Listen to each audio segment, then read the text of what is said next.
Diz assim a palavra do Senhor, Lucas 24, 13. Naquele mesmo dia, 2 deles estavam de caminho para uma aldeia chamada Emaús, distante de Jerusalém, 60 estádios, que são 11 quilômetros. Iam conversando a respeito de todas as coisas sucedidas. Aconteceu que, enquanto conversavam e discutiam, o próprio Jesus se aproximou e ia com eles. Os seus olhos, porém, estavam como que impedidos de o reconhecer. Então lhes perguntou Jesus: que é isso que vos preocupa? E de que ides tratando à medida que caminhais? E eles pararam entristecidos. Um, porém, chamado Cleopas, respondeu dizendo: és o único, porventura, que, tendo estado em Jerusalém, ignoras as ocorrências desses últimos dias?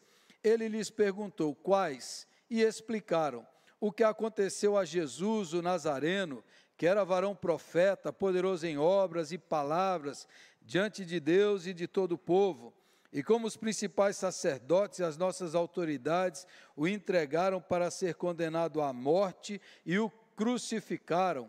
Ora, nós esperávamos que fosse ele quem havia de redimir a Israel, mas depois de tudo isto, é já este o 3º dia, desde que tais coisas sucederam. É verdade, porém, que algumas mulheres das que conosco estavam nos surpreenderam, tendo ido de madrugada ao túmulo e não achando o corpo de Jesus, voltaram dizendo terem tido uma visão de anjos, os quais afirmam que ele vive. De fato, alguns dos nossos foram ao sepulcro e verificaram a exatidão do que disseram as mulheres, mas não viram. Então lhes disse Jesus: ó nécios e tardos de coração, para crer tudo que os profetas disseram, porventura não convinha que o Cristo padecesse e entrasse na sua glória? E começando por Moisés, discorrendo por todos os profetas, expunha-lhes o que a seu respeito constava em todas as Escrituras. Quando se aproximavam da aldeia para onde iam, fez ele menção de passar adiante. Mas eles o constrangeram, dizendo: fica conosco, porque é tarde, e o dia já declina. E entrou para ficar com eles. E aconteceu que, quando estavam à mesa, tomando ele o pão, abençoou-o, e tendo-o partido lhes deu. Então se lhes abriram os olhos e os reconheceram, mas ele desapareceu da presença deles. E disseram um ao outro: porventura não nos ardia o coração, quando ele pelo caminho nos falava, quando nos expunha as Escrituras? E na mesma hora, levantando-se, voltaram para Jerusalém, onde acharam reunidos os 11 e outros com eles, os quais diziam: o Senhor ressuscitou e já apareceu a Simão. Então os dois contaram o que lhes acontecera no caminho e como fora por eles reconhecido no partir do pão. Amém. Esse texto me lembrou de uma história que circula na internet, eu já contei aqui algumas vezes, que é atribuída ao poeta Olavo Bilac, que um amigo dele, o Olavo Bilac, trabalhava num jornal, e um amigo dele falou com ele: eu precisava que você colocasse o anúncio no jornal lá, sabe aquele sítio que você vai lá várias vezes, você conhece bem? Eu falei: conheço. Aquele sítio lá eu queria vendê-lo, porque ele só dá trabalho para mim, só dá despesa. Queria que você fizesse um anúncio para vender esse meu sítio. E aí o Olavo Bilac escreveu no jornal o seguinte anúncio, eu até copiei aqui, porque eu não tenho essa verve poética, então vou ler aqui o que o poeta colocou. Vende-se encantadora propriedade, onde cantam os pássaros ao amanhecer no extenso arvoredo. É cortada por cristalinas e refrescantes águas de um ribeiro. A casa, banhada pelo sol nascente, oferece a sombra tranquila das tardes na varanda. Meses depois, Olavo Bilac encontrou com o homem e falou: e aí, vendeu o sítio? Ele falou: não, depois que eu li o seu anúncio, eu desisti de vender. Depois que eu li o seu anúncio, eu percebi a maravilha que eu tinha e não valorizava. A outra poetisa, Adélia Prado, ela escreveu que, às vezes, Deus me tira a poesia, e quando eu olho para uma pedra, eu só vejo uma pedra. A poesia, o dom de ser poeta, é esse dom de encontrar beleza nas coisas comuns, nas coisas rotineiras. É uma espécie de um olhar, de um jeito de enxergar as coisas, que a Adélia Prado diz e a história que é atribuída ao Olavo Bilac nos ensina. Esse texto me lembrou disso, porque esse texto fala disso, de olhos impedidos de ver, de olhos que não conseguiam enxergar, de olhos que não conseguiam ver a realidade diante deles, não perceberam, apesar de tudo a sua mostra, eles não percebiam. É a história desses dois discípulos caminhando para Emaús, no caminho de Emaús, nesses 11 quilômetros, um deles chama Cleopas e o outro, alguns dizem, talvez seja a esposa, outros estudiosos dizem, talvez seja o próprio Lucas, que não quis se identificar, que andou com eles, mas a gente não sabe, eram dois que estavam voltando, mas essa é a caminhada da decepção, é a caminhada do desânimo, é a caminhada da desesperança, é a caminhada da tristeza. Com a morte de Jesus, não só o Mestre, não só o Messias que eles esperavam tinha morrido, mas com Jesus tinha morrido o sonho deles, o futuro deles. E esse é o problema das perdas, quando a gente perde alguém que a gente ama, ou quando um relacionamento se rompe.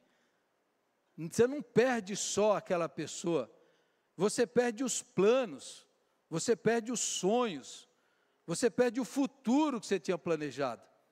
E esses dois estão vendo isso, tanto é que eles estão voltando para a velha vida, eles estão voltando para a sua antiga aldeia, eles estão voltando para o passado, decepcionados, frustrados, melancólicos, tristes.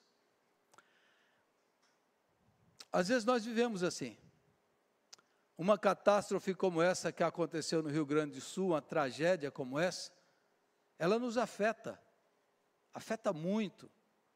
Se você tem sensibilidade, se você tem um coração, isso nos afeta muito, muito, muito. Uma tragédia dessa proporção, quase que um estado inteiro alagado, invadido, milhares e milhares de pessoas que perderam tudo. E quando você perde uma casa, você não perde só os móveis, você perde suas memórias, você perde sua história afetiva, sua lembrança afetiva.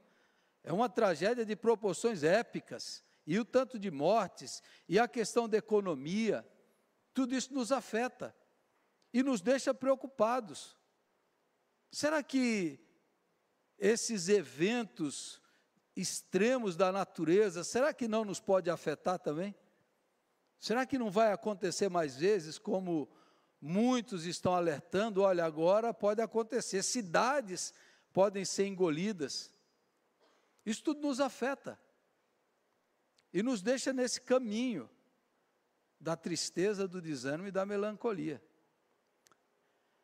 E aí Jesus faz com que eles mudem. E aí a minha mensagem, a minha meditação para você, para mim, para todos nós hoje: como sair dessa caminhada do desânimo, da tristeza, para a caminhada do entusiasmo, da fé, da coragem. Como Deus age para que esses homens voltem pelo mesmo caminho, com um novo espírito, com a nova atitude. Saiam daquele caminho da desesperança para o caminho da esperança. Eles deixam aquele caminho que é a volta para o passado, e eles voltam para o futuro. Como diz o filme, eles vão de volta para o futuro, porque o futuro está em Jerusalém. Como é que Deus restaura o futuro deles, que eles tinham sepultado? Então esse caminho do Emaús é um texto maravilhoso, é um texto riquíssimo, extraordinário, mas eu quero mostrar para você o que Deus faz para nos colocar nesse caminho da esperança. Primeiro, Jesus vem ao encontro deles. Jesus vai caminhando com eles. Jesus está ao lado deles. Eles não percebem. Os olhos estão impedidos de ver, mas Jesus anda e conversa com eles. Jesus, o que vocês estão conversando? E Jesus permite que eles desabafem, que eles falem, que eles falem da esperança frustrada, dos sonhos despedaçados, que eles falem das dores, que eles falem, eles falam. E eles quase que dão uma dura em Jesus. Será que você é o sujeito mais mal informado que existe? Você não sabe o que aconteceu? Será que você é o único? Que Jesus morreu, varão profeta, nazareno, aprovado por Deus. Nós esperávamos que ele fosse o Messias, o libertador, o redentor. Nós esperávamos que fosse ele, mas ele já morreu. Ele morreu. E Jesus deixa eles falarem, desabafarem. Jesus não os impede, Jesus não fala, não, vocês estão atrasados, vocês estão falando bobagem. Põe para fora, mas Jesus está junto. E o problema da tristeza, o problema do desânimo, é que ele nos impede muitas vezes de enxergar a presença de Jesus. Jesus está do nosso lado. Independente das emoções, dos sentimentos, você está se sentindo bem, está se sentindo mal, independente se você está entusiasmado, você está para baixo, independente, Jesus está junto com o seu povo. Jesus está do lado deles, Jesus está caminhando com eles, e Jesus quer que eles ponham os sentimentos para fora, desabafa, fala o que está pegando, o que está doendo, o que você está sentindo, o que você esperava que não deu certo, pode falar, pode pôr, Deus está disponível e disposto, Jesus está vivo e ativo do seu lado, você não consegue ver, Ele está lá. A pergunta para o Rio Grande do Sul, não é ficar perguntando, Deus está castigando, a pergunta é, como é que o povo do Rio Grande do Sul vai experimentar a presença, a misericórdia, a graça de Jesus nessa hora? A pergunta é essa, como é que eles vão sentir que Deus está ali com eles? Como é que eles vão perceber que Deus não os abandonou? Como é que eles vão perceber isso? E a grande pergunta que você tem que fazer, quando você está sofrendo, quando você está deprimido, é, como é que eu vou experimentar o amor de Deus nessa situação? Como é que eu vou perceber a presença de Jesus nessa hora? E essa é a grande questão, e esse é o principal que você tem que fazer sempre. Não é nem ficar perguntando por quê e nem para quê, o principal é, como que eu vou provar a presença de Deus, que vai me dar força, vai me dar graça, vai me ajudar a passar por esse lugar, a sair desse lugar? Como é que eu vou perceber? Como é que eu percebo? Como é que eu sinto? Como é que eu tenho discernimento para ouvir Jesus do meu lado, no vale, na dor, no leito do hospital, na cama, no luto, na tristeza, na falência, na enfermidade? Como é? Porque eu sei que Ele está. É uma verdade bíblica, é uma promessa. É uma promessa de Deus. A questão é como é que eu vou discernir isso, como é que eu enxergo isso? Essa é a pergunta que a gente tem que fazer, e Ele está. E hoje Ele está lá no Rio Grande do Sul, nas mãos dos voluntários, nas doações do povo, no povo que está acolhendo, nas igrejas que abriram as portas para acolher, para escutar, para ajudar, para doar, para socorrer, para partilhar. Como é que Deus está conosco? Deus está com vocês, porque nós estamos aqui com vocês. Como é que a gente sente a presença de Deus? Através do corpo de Cristo aqui na terra. Então, você está sofrendo, você tem que encontrar um irmão, uma irmã, alguém maduro na fé, alguém de confiança, alguém que conhece a Cristo, alguém que vive com Cristo, e você desabafar, e você abrir o seu coração, e você contar as suas dores, porque quanto mais você se fecha, mais fechado você se torna para Deus e para Jesus. Quanto mais você se fecha para as pessoas de Deus, mais fechado você fica para o próprio Deus. E quando você se abre para o irmão, para a irmã, para alguém mais maduro na fé, para um líder espiritual, para um pastor, e você desabafa, você está abrindo a possibilidade de Jesus entrar na sua dor e curar você.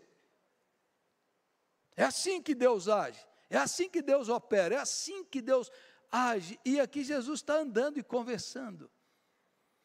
Qual é a dor que você está carregando? Qual é a angústia? Qual é o desespero que te afeta nesse instante? Jesus não os proíbe de falar. Jesus não diz assim, não, vocês estão falando bobagem, eu já ressuscitei. Não, fala. Põe para fora. A dor que não é processada, a dor que não é partilhada, a dor que não é verbalizada, ela somatiza no corpo e vira doença física. Tem muita gente doente no corpo porque falta partilha de alma, partilha de dores, comunhão, que é o que Jesus planejou para a sua igreja, comunhão. A dor, quando não é verbalizada, não é processada, ela é somatizada. E é aí que a gente precisa se dispor como corpo de Cristo, para nós, para os outros, para aqueles que precisam, para aqueles que estão lá necessitando. Isso é o primeiro que Jesus faz, Jesus anda com eles. Você sabe que Jesus está do seu lado? Você sabe que Jesus segura a sua mão? Tinha uma ilustração antiga, que minha mãe tinha um quadro, esse dia eu estava ministrando para uns jovens lá, e falei, essa ilustração antiga, mas nenhum jovem sabia dessa ilustração. Eu falei, então, é uma coisa tão antiga que a nova geração não conhece. Famoso pegadas na areia. A pessoa que sonhou, que com Jesus ela viu toda a sua vida, andando na praia, e tinha duas pegadas, 2 pares, e aí ela percebeu que nos momentos mais difíceis só tinha uma pegada, e ela falou, Jesus, nos momentos mais difíceis, o Senhor me abandonou? E Jesus falou, não, aquela pegada lá é a minha, nos momentos mais difíceis eu te carreguei. Você nem conhecia essa história, os mais jovens não conhecem, né? Mas continua sendo linda, não está na Bíblia, mas é verdadeira. Nos momentos mais difíceis, não é a sua pegada, é a minha, porque eu te carreguei. Eu não te desamparo, eu não te deixo em momento nenhum. A questão é, você está se abrindo para ver isso? Ou você está tão focado? Porque tem gente, até a Bíblia fala isso, né? Várias vezes a Bíblia fala de pessoas que recusam ser consoladas. Ela abraça a sua dor e vive na dor, e vive na tristeza, e vive aquela mentalidade mórbida, de culto à sua doença, à sua enfermidade, às suas perdas e à sua frustração, e só fala desse assunto, e só fala do sofrimento. A questão é se abrir para esse estranho que é Jesus, se abrir para esse que está do seu lado, você não percebe, se abrir para o outro, porque quando você se abre, você dá possibilidade para a graça de Deus te curar, te restaurar e se renovar, amém? Segundo, Jesus expunha as Escrituras para eles, Jesus começa a expor a Escritura, eles não entenderam que o Cristo tinha que morrer, tinha que padecer. Jesus começa lá de Moisés, lá do Pentateuco, passa pelos profetas, os poéticos, os salmos, e vai expondo as Escrituras, vai explicando as Escrituras, e a mente deles vai abrindo. Você precisa entender a Escritura. Depois ele diz, o coração começou a queimar. Nesses momentos, você precisa da Escritura, você precisa do Evangelho, você precisa ler o Evangelho, você precisa meditar. A força, o amparo, o socorro, a resiliência, a estabilidade emocional, espiritual, vem disso, de ler as Escrituras Sagradas. Eu estava lendo esses dias e encontrei uma frase do Albert Einstein, que é considerado um dos homens mais inteligentes do mundo, da história. Até dizem que o pessoal guardou o cérebro dele para estudar o cérebro dele, para entender a genialidade dele. O Albert Einstein falou o seguinte: ninguém consegue ler os evangelhos sem sentir a presença real de Jesus. Sua personalidade pulsa a cada palavra. Nenhum homem é carregado de tanta vida. Ninguém pode negar o fato de que Jesus existiu, nem que suas palavras são lindas. Albert Einstein. Isso que ele falou sobre o Evangelho e sobre as palavras de Jesus. O Mahatma Gandhi falava também, nenhum homem contribuiu mais para a humanidade do que Jesus Cristo. E ele dizia, no vosso Cristo eu creio, eu não creio no vosso cristianismo. Mas a ideia de que ler o Evangelho é espírito, é vida, é força, é amparo, é esperança, é socorro, é ajuda. Quando você vê essas crianças lendo, decorando o versículo, a gente fala assim, é o mesmo versículo, é o mesmo versículo. Provavelmente a memorização das Escrituras talvez seja uma das melhores disciplinas espirituais que você pode ter para a sua vida. Você quer algo que lhe dá uma vitaminada na sua alma? Decore as Escrituras e fale a Escritura para você mesmo. Cite as Escrituras quando você está mal, quando você está na sala de um hospital, quando você está diante de uma cirurgia, quando você está no luto. E aí vem os textos bíblicos na sua memória, no seu coração, e você começa a pregar para a sua própria alma. Não tem remédio, não tem bálsamo, não tem poder maior do que esse, a Escritura. A leitura da Escritura, a memorização, a repetição e pregar. Pregar para você mesmo, aquilo que o salmista fazia várias vezes. Porque está abatido, a minha alma espera em Deus, a Ele eu o louvarei. Abrir-se para a Escritura, ler a Escritura, faça um propósito na sua vida de ler a Escritura todo dia. Não fique lendo só um versículo isolado, leia um capítulo, leia a porção, medite, gaste tempo com isso. Você é formado, você ganha uma estabilidade, você ganha uma fé que vai além das emoções, que vai além dos sentimentos. A sua fé é formada pelo ouvir e ouvir a palavra de Deus. Jesus falou, vós já estáis limpos pela palavra que eu vos tenho falado, e eu tenho vos dito essas coisas para que vocês tenham alegria, e a alegria seja completa pelo Evangelho. Você quer ter estabilidade mental, emocional, resiliência, esperança? Alimente-se da palavra de Deus, alimente-se das Escrituras, e nas Escrituras enxergue Jesus, como dizia o Lutero. Cada versículo da Bíblia, se você colocar um alfinete, cada versículo da Bíblia tem que sair o sangue de Jesus. Tem passagens das Escrituras que já caducaram pelo sacrifício de Cristo, que já não estão mais vigentes, porque se cumpriram em Cristo. Cristo é o centro das Escrituras. Charles Spurgeon dizia que todas as ruas da Bíblia levam à avenida principal, Jesus Cristo. E à medida que você vai ampliando seu entendimento, sua compreensão, o aprofundamento da Escritura, seu coração dilata em fé, sua mente se expande, cresce, e você vai ficando mais encantado pelo Senhor Jesus Cristo. Na Bíblia dos Gideões, no Novo Testamento dos Gideões, tem, no prefácio deles, tem esse texto que eu gosto muito, diz assim: a Bíblia contém a mente de Deus, a condição do ser humano, o caminho da salvação, a condenação dos pecadores e a felicidade dos cristãos. Suas doutrinas são santas, seus preceitos são justos, suas histórias verdadeiras e suas decisões imutáveis. Leia-a para ser sábio, creia nela para ser salvo e pratique-a para ser santo. Ela contém luz para dirigi-lo, alimento para sustentá-lo e consolo para animá-lo. É o mapa do viajante, o cajado do peregrino, a bússola do piloto, a espada do soldado e o guia do cristão. Por ela o paraíso é restaurado, os céus abertos e as portas do inferno descobertas pela Escritura Sagrada. A leitura, a meditação e ouvir, pregação, exposição da Escritura.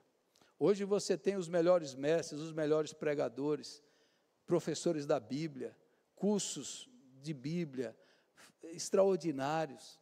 Você tem a disposição para te ajudar no crescimento, na maturidade, no fortalecimento do tutano espiritual. O sujeito tem tutano, tem envergadura, tem profundidade, que ele enverga, mas ele não quebra, porque ele está firmado em Jesus Cristo, porque os que confiam no Senhor são como os montes de Sião, que não se abalam, firme para sempre, não quebra, está solidificado na Escritura. A pessoa não é derrotada, porque o sangue dela é bíblico. As Escrituras percorrem sua mente, seus pensamentos, sua imaginação, suas ideias. As Escrituras revelam Jesus Cristo, a palavra viva.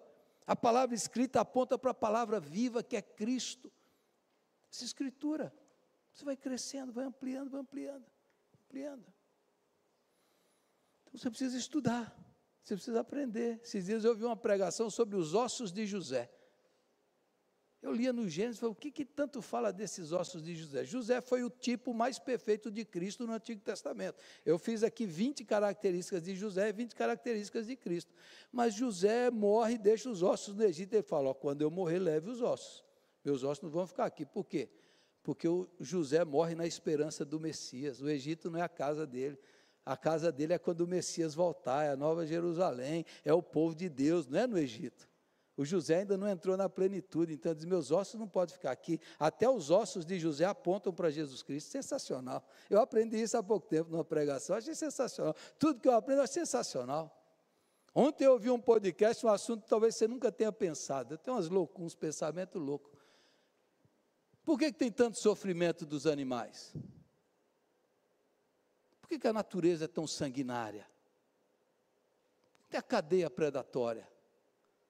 Não vou responder para você não, depois você fica pensando nisso. Por quê? Por quê?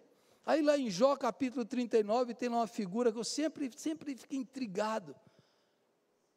O discurso de Deus para Jó, Deus fala duas criaturas mitológicas, lendárias. Os cientistas do criacionismo, do design inteligente vão falar que são os dinossauros que viviam entre nós, mas lá é o Behemoth e o Leviatã, que a nossa tradução para ajeitar na nossa memória chama de rinoceronte e crocodilo, mas são duas criaturas, o Behemoth e o Leviatã, que mora no fundo dos mares, seria um tipo do Godzilla lá do Japão, o Leviatã. Leviatã, o Behemoth são as forças do caos, da incontrolabilidade da natureza, da fúria, do caos. E lá em Jó diz que Deus segura o Leviatã, que Deus doma o Behemoth, ou seja, Deus controla, Deus dirige, Deus é soberano, Deus segura os poderes dos caos, dos oceanos. Por que o mar é visto de maneira tão negativa na Bíblia? Porque é lá que emerge as criaturas, e diz que Deus controla, o Espírito de Deus paira por sobre as águas, porque naquele caos Ele está gerando ordem, vida, controlando e trabalhando até no sofrimento das criaturas que não são humanas. Ele está trabalhando para produzir um propósito e uma glória para Ele mesmo e para o bem da criação e para a glória do Seu nome. Extraordinário, extraordinário. Quando você amplia esse negócio, sua mente se amplia. Você vê a bondade de Deus não só nos seres humanos, mas em toda a criação. Aí você enxerga Deus em tudo que tem vida, a bondade de Deus, o propósito de Deus, a soberania de Deus, o plano eterno de Deus que inclui tudo que tem vida. Aí Deus cresce. Aí Deus cresce porque Ele não é um salvador só de almas. Ele é salvador de tudo que tem vida. E o sangue derramado reconcilia com Deus todo o cosmos, que é um negócio extraordinário, porque o Espírito Santo soprou nesse planeta e gerou vida.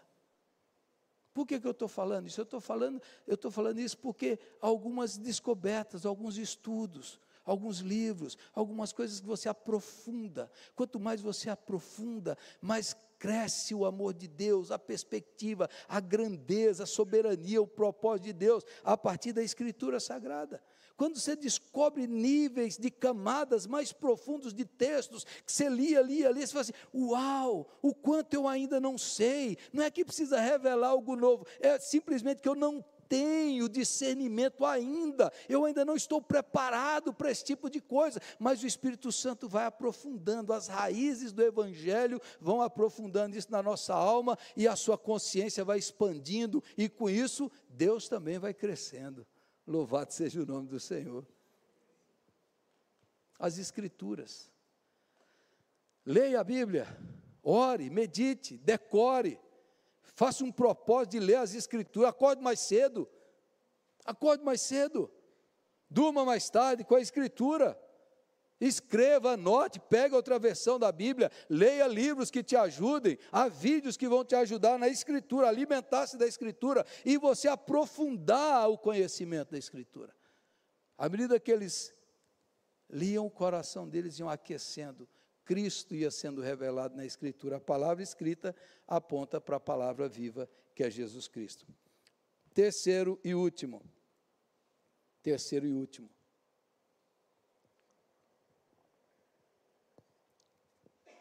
Jesus entrou na casa com eles falaram, fica aqui. Aí Jesus tomou o papel do anfitrião. Jesus era o hóspede, aí Jesus se tornou o anfitrião do Salmo 23, verso 5, preparas uma mesa. Jesus preparou a mesa e tomou o pão. O texto diz, e tendo dado graças, e agradeceu, e o partiu. E no partir do pão, os olhos deles se abriram. Os olhos deles se abriram. Vejam isso. Vejam isso. Esse gesto aponta para o corpo de Cristo que foi partido em nosso lugar. Você vê o corpo de Jesus que foi quebrado, moído por vocês. Esse gesto aponta para a generosidade, para a partilha, para dar-se para o outro. Esse gesto aponta para o que o próprio Cristo disse: se o grão de trigo não morrer, fica ele só, mas se morrer, dá muito fruto. Esse gesto aponta para a memória visual, o uso dos olhos, a misericórdia de Deus de se dar a nós através dos sentidos, de se revelar a nós através do visível, do palpável, do paladar. Esse gesto aponta o Deus que se revela na sua criação, porque isso é um pão. Isso é um pão, isso aqui é um suco de uva que alguém fez, isso aqui é coisa comum, é o Deus que entra na rotina, no comum, no ordinário do dia a dia e transcende. E diz para você, talvez você não tenha um olhar de poeta, mas você tem que ter um olhar de fé. Você tem que ter um olhar de fé. Você tem que olhar para isso aqui, enxergar todo o sentido, o significado do sacramento, da presença espiritual de Cristo, no pão e no cálice, que se dá a nós, e aqueles que recebem em fé, são fortalecidos espiritualmente em Cristo. De você treinar os seus olhos, para levar uma vida sacramental, que é encontrar Deus nas coisas visíveis, na criação, na natureza, no outro, de treinar sua mente, sua sensibilidade, de ao ver o partir o pão, se lembrar daquele que não tem pão, se lembrar daquele que não tem o que comer, você lembrar que a vida não é uma vida egoísta, egocentrada, individualista, mas o segredo da vida é a partilha. O segredo da existência é dar-se gratuitamente em favor do outro. O segredo da vida é ser quebrado para o bem do próximo. O segredo da alegria e da felicidade é fazer igual Jesus fez, é se dar pelo bem do outro, num gesto, num simples gesto carregado de sentido, significado, profundidade, revelação. Eles falam, é Jesus, é Jesus. E os olhos deles se abriram, e o texto diz que Jesus desapareceu. Para onde Jesus foi? Jesus foi para dentro deles.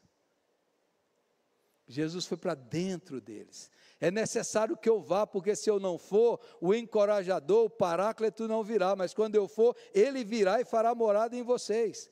A atitude deles muda. O coração já está pegando fogo. Coração ardente significa entusiasmo, anseios, aquilo que a gente ansiava, esperava, projetava, está se cumprindo nesse homem. Aquela nossa decepção está acabando, porque agora está restaurando tudo. Todo o nosso futuro, todos os nossos sonhos estão aqui diante dele. E aí Jesus vem com esse poder, com essa presença espiritual e entra dentro deles. E eles são tomados de alegria, de entusiasmo, e diz que eles levantaram-se imediatamente e voltaram para Jerusalém, e assim, Jesus ressuscitou, nós encontramos com ele está vivo. Aquela caminhada do desânimo, da depressão, da melancolia é mudada, porque Jesus está dentro deles e agora eles têm o poder da vida, uma fonte inesgotável dentro deles. O Jesus vivo vive neles e eles voltam para casa cheio de alegria, coração pegando fogo, coração irradiando esperança, proclamando: Jesus ressuscitou, Jesus está vivo. Então, a questão é, como é que a gente vive no mundo de tantas calamidades? Negando? Não. Fingindo? Não. Escapismos? Também não. Como é que a gente vive? Discernindo a presença de Jesus, lendo a sua Escritura, participando do sacramento, sacramentalizando a nossa vida. Toda vez que você comer o pão, partir o pão, se reunir, lembrar do corpo, lembrar do Cristo, lembrar da vida, lembrar da presença de Deus na sua casa, na sua vida, no seu corpo, e alimentando-se dele. Como é que a gente encara essa vida com esperança? Cristo em mim, esperança da glória. Âncora da minha alma. O navio, quando está ancorado, ele pode até andar um pouco, mas ele não sai, porque ele está ancorado. A esperança é a âncora da alma. A nossa esperança está viva, Jesus ressuscitou. O nosso futuro está garantido, Jesus ressuscitou. A nossa vida não está nas mãos do acaso nem do destino, a nossa vida está nas mãos do soberano Jesus que ressuscitou, que vive, que nos dirige, que nos guarda, que nos protege e nos conduz até a glória celestial. Eu não sei qual vai ser o meu futuro, mas eu sei que o meu futuro, Jesus está lá. Como vai ser o dia de amanhã? Jesus está lá. Jesus está amanhã, Jesus está depois. Eu não preciso temer, eu não preciso ficar desesperado, eu não preciso ficar abatido, angustiado, melancólico, deprimido. Jesus está lá, eu vivo hoje com Ele do meu lado e dentro de mim. Ele é a força que eu preciso. Ele é a esperança, Ele é a alegria, Ele é a energia, Ele é a disposição, Ele é que restaura o brilho dos meus olhos e levanta a minha cabeça. Jesus está vivo, a última palavra não é da morte, enquanto o Senhor for o Deus e ressuscitou, a morte não tem a última palavra, o mal não tem a última palavra, as catástrofes não têm a última palavra é do amor, é da graça, é da misericórdia, é da bondade, é do Deus que se entrega por nós, que nos ama, que está conosco e que nos dá poder para viver. Poder para viver. Como é que você está vivendo a vida? Eu estou animado, cheio de energia, cheio de esperança, olhando para o futuro, sabendo que as oportunidades virão, de falar o quê? Jesus está vivo, Jesus está presente, Jesus está conosco. Não perca a esperança, não viva desesperado, não viva abatido, não viva olhando para baixo. Olhe para aquele que morreu, se deu e se entregou por você. Charles Spurgeon, grande pregador inglês, sofreu a vida toda com a depressão. Na época dele não tinha tratamento, e nem era diagnosticado ainda. Século XIX, 1800, e o Charles Spurgeon tinha crises enormes de depressão. Às vezes ele se afastava, às vezes ele não conseguia, mas ele se consagrava a Deus, e no meio de uma dessas crises, tem uma das frases mais lindas dele, as frases mais lindas dele, ele orando, ele pregando, ele diz: pode se levantar todo o vento gelado, toda a tempestade, toda a nevasca contra mim, o mal e o inferno podem vir contra mim, porque eu tenho um sol que brilha dentro do meu peito. Eu jamais serei apagado, jamais. Eu tenho um sol, o Cristo vivo vive em mim, eu jamais serei derrotado. Tem um sol que brilha, irmãos, o sol da justiça, o sol que ressuscitou, Jesus Cristo, que fala para você e para mim: saia desse caminho do negativismo, pare de alimentar sua alma de notícia ruim, de tristeza, de melancolia, pare de chamar para si mesmo toda a maldição dessa terra, alimente a sua alma das promessas, Alimente a sua alma da palavra. Alimente a sua alma da presença viva do Cristo vivo. Alimente a sua mente, alimente os seus sentimentos. Jesus ressuscitou, a última palavra dele não é da morte. Jesus está vivo, ele ressuscitou e hoje ele está aqui e convida você a comer e beber a vida de Cristo, a vida do Cristo vivo para dentro da sua alma. Você quer? Você quer? Você precisa? É isso que o Senhor nos chama. Pare de olhar para o seu passado, olhe para o futuro, que o nosso futuro é glorioso, está garantido por Jesus Cristo, o nosso Senhor. Feche os seus olhos e vamos orar.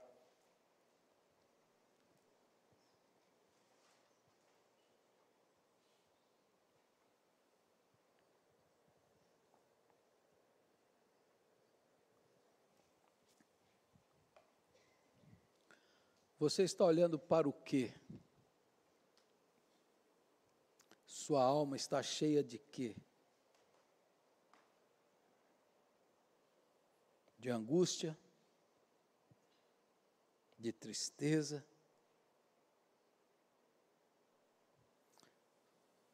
Convido você a pedir para Deus, abra os meus olhos, Senhor, para que eu enxergue a beleza do Cristo vivo.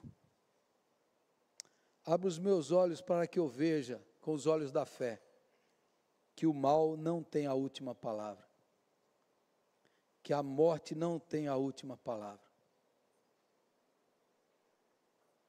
Abra os meus olhos, Senhor, para que eu discirna e enxergue a Tua presença na minha casa, na minha família, no meio dessa doença, que eu ouça a Tua voz.